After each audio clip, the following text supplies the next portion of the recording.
Bhavayami Raghuramam.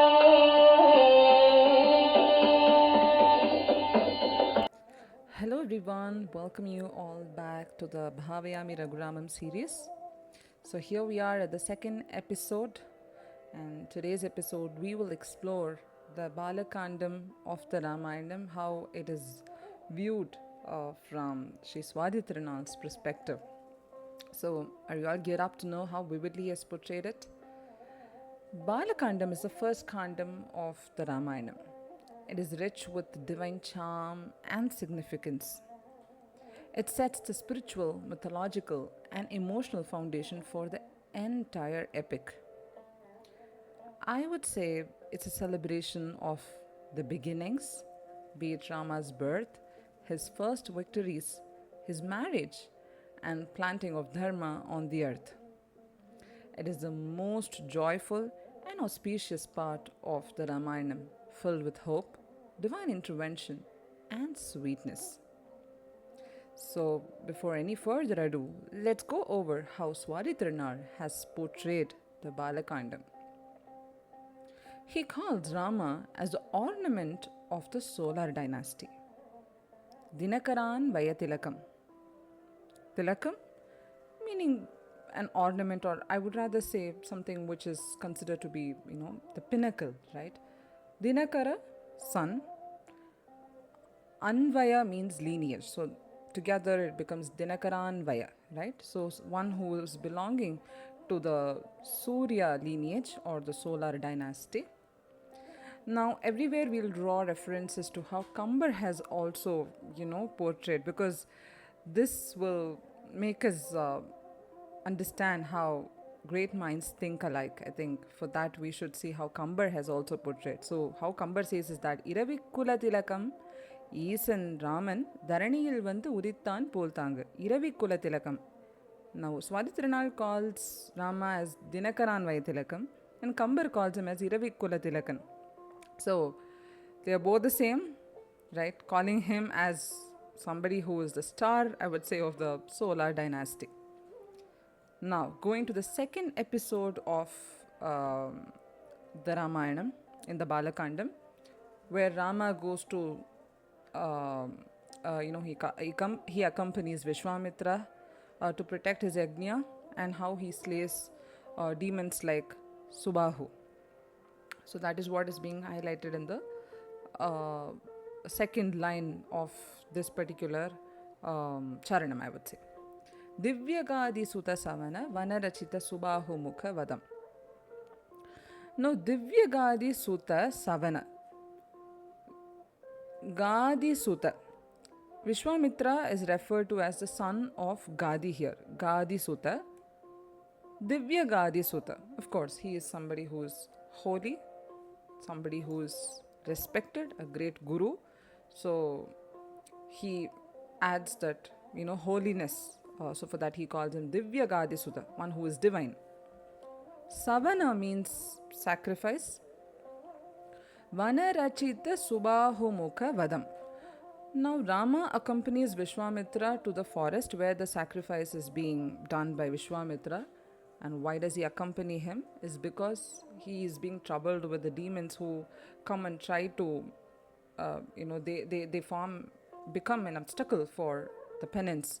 So he kills the demons, beginning with Mukha. Subahu Mukha should be seen as beginning with Mukha, Subahu. Vanarachita, where at the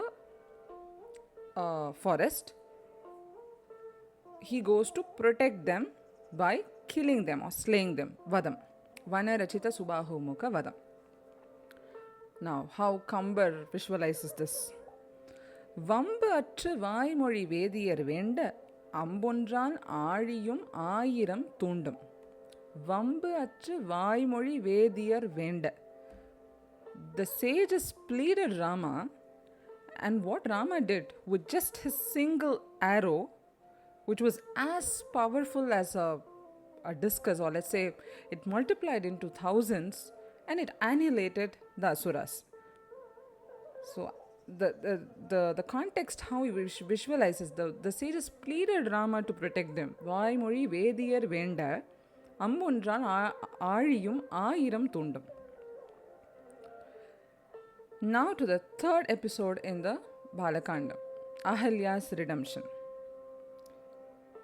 Now, this particular episode actually brings the divine, compassionate character of Lord Rama, Ahalya Pavanam. It's very simple, way of portraying. Swadhitinal keeps it very simple. Just 2 words and he's done with this episode. He who purified Ahalya. So it's understood very well. Now to Kambar. அருங்கருப்பு ஆயிடை மண்ணாகி அவள் மேல் திரும்கருப்பின் நம்பிதன் தென்றல் எழுப்பினான். அருங்கருப்பு ஆயிடை மண்ணாகி. And we know that Ahalya was turned to stone. Mannagi. அவள் மேல், this is what is interesting to note. திரும்கருப்பின் நம்பிதன் தென்றல் எழுப்பினான். She was revived just by the divine breeze of Rama's feet.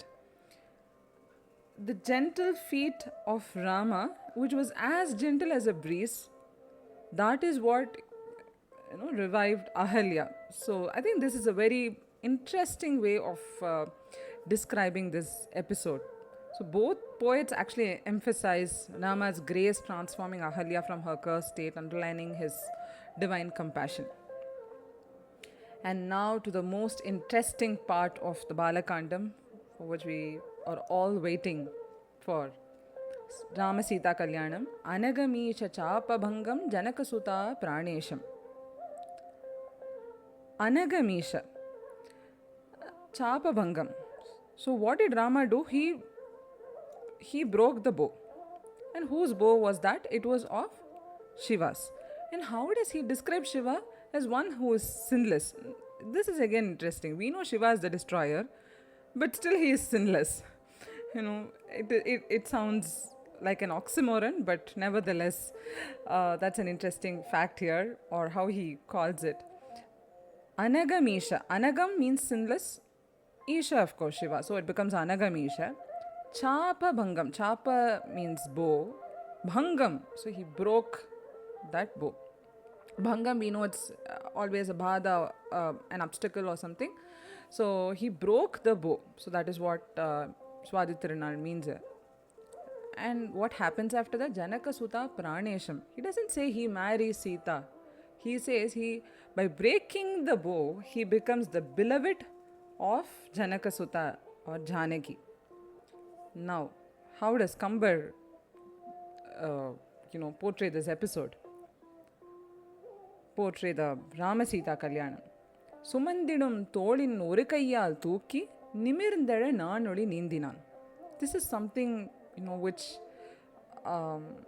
touched my mind a lot, because Kambar could have easily described Rama's valor in many different ways, but to vividly capture the essence of Rama's valor, he describes as Sumandidum tolin oru kaiyal thooki. With just one hand, he lifted the mighty bow. Nimirndala naanodi neendhinan. He pulled the string and it thundered as it broke. So that's how, heavy this scene is being picturized by Kambar. After the Rama-Sita marriage, the next event that happens in the Baalakandam is the vanquishing of Parashurama's pride.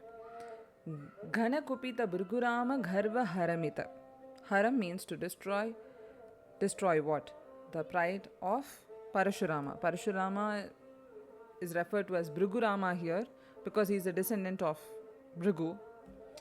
And there's one other thing that we have to notice here. What does he destroy? Just the pride? No. Ghana Kupita Raghuramam Gharva Haramita. Gharva Haramita. Ghana Kupita.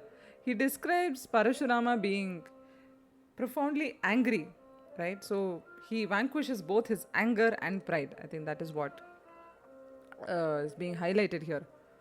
Again to Kambar. Vaanidai mandiraval koduthane teenidai chengani pola mani vili. Parashurama realizes Rama's divinity right? Vanidai mandiraval koduttane, Tenidai Senkani Pola Manividi. So he realizes Rama's divinity and he offers his celestial weapon and he leaves there from there in peace. So there is one thing that we have to see in this particular verse what Kambar has described. Tenidai Sengani Pola Mani Vidi. It's a beautiful poetic depiction of Lord Rama's mesmerizing eyes. Anybody would melt seeing his eyes, right? Which is deep, radiant, full of grace. It's like a red fruit. Tenidai Sengani Pola Mani Vidi. Probably like a pomegranate or a ripe cherry, which is immersed in honey, symbolizing the sweetness and the divine charm. So just seeing his eyes, all his anger melts, his pride is destroyed, and he leaves there offering his celestial weapon to Lord Rama. So both the poets, they agree upon and they describe how Parashurama's arrogance melts away in the presence of Lord Rama's divine radiance. And now to the last word of the Baalakandam, Saketam. We know that in the Valmiki Ramayanam, Sri Valmiki portrays Ayodhya as Saketapuri. And now, after marrying Sita, and of course the episode of destroying Parashurama's anger and pride, Rama leaves back as a couple. He enters along with his wife to Saketapuri. So Valmiki calls it as Saketam. And how does Swati Tirunal call? The same way. But how does Kambar call? That is what is something interesting that we should know. Tendiripperudai Vendan Mahanum Nindade Nambigal Sura Nadive. We have to see if Kambar describes Ayodhya as Ayodhya itself or Saketapuri, but the references say that most of the places in the Kambar Ramayanam, it is being referred to as Tendiripperu or Tendiripperu. Tendiripperudai Vendan Mahanum, the son of the great king of Ayodhya, Nindade Nambigal Sura Nadive, and he stood amidst the noble sages. Again, this brings back to the episode where Rama goes to the forest along with Vishwamitra and other sages. So he calls Saketapuri or Ayodhya as Tendiripperu. So with that fact, it brings us to the end of this episode. I hope you all enjoyed listening to the details of the Baalakandam as portrayed by Swati Tirunal, and also enjoyed knowing how Kambar describes the Baalakandam. So now it's time for you to go over and listen to the recital so that now you can relate to all the facts that you've just heard, and I hope you will internalize and enjoy the lyrics and the beauty of the lyrics rather even more now. So without any delay, off to the recital of the Baalakandam, which is set to the beautiful ragam Nate Kurinji.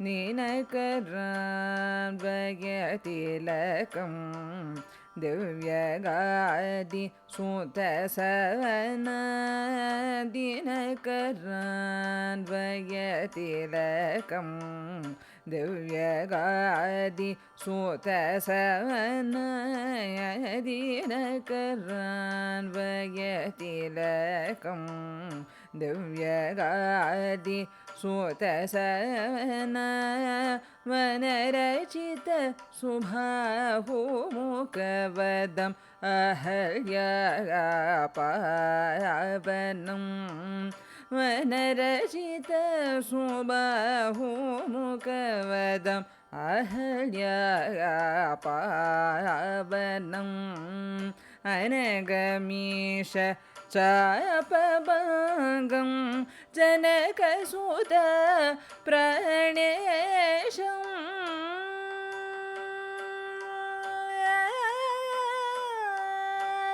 Anagamisha Chapabangam Janakasuta Pranesham Anagamisha Chapabangam Janakasuta Pranesham Ganakopitha Brigorama Garvaharam साकेतं गणकूपितभृगुरमरमितसाकेतं मागस निद नि स नि गम निद म गरि गम पगरि स मगस निद नि स नि गम निद म गरि गम पगरि स निद नि सरि गम निद नि बद नि स निद नि सरि गम ग स नि गरि सदा रि सदा सदा गरि नि नम गरि सदा भावयामि रघुरामम्